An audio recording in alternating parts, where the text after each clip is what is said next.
এই সত্যি করে বলো তো, আমি কি মোটা? না না, তুমি হেলদি।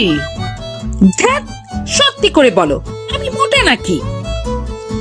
আরে বাবা, তুমি নির্ভয় বলো।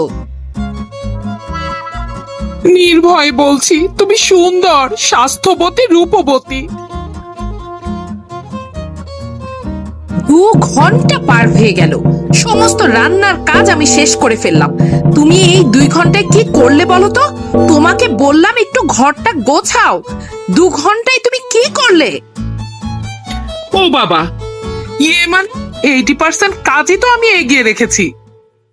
মানে কি কি এগিয়ে রেখেছো? ঘরটা কিভাবে গোছাবো, কোন দিক থেকে গোছালে ভালো হয়, কিভাবে শুরু করব, এই 80% প্ল্যানই তো করা হয়ে গেছে। কি বললে? বউ, তুমি আমায় কতখানি ভালোবাসো? এই, এটা কেমন কথা বলো তো? না না, প্লিজ বলোই না, কতখানি ভালোবাসো? উফ, অনেক ভালোবাসি, অনেক। আরে বাবা, পরিমাপটা তো বলো। উফ, যন্ত্রণা করে মারলে। তোমার স্যালারি যতখানি ততখানি, বুঝেছো? হলো? হ্যাঁ এই, তোমার মানি ব্যাগে টাকা নেই কেন?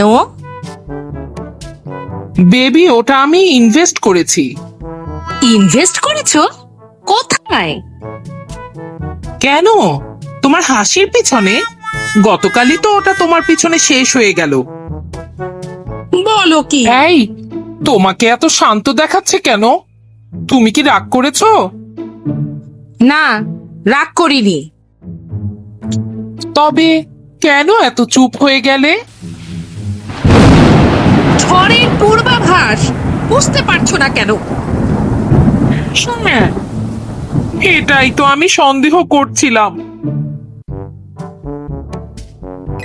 আজ তোমায় ভীষণ সুন্দর লাগছে বউ। মানে কি? তবে কি অন্যদিন সুন্দর লাগে না? না না, তা কেন হবে, প্রতিদিন তোমায় সুন্দর লাগে। কই, প্রতিদিন তো আমায় বলো না। বলি না, প্রতিদিন বললে কি আর দাম থাকে? ভালো কথা রোজ বললে এতে তোমার সন্দেহ বাড়বে। অতি ভক্তি চোরের লক্ষণ, জানো না বুঝি?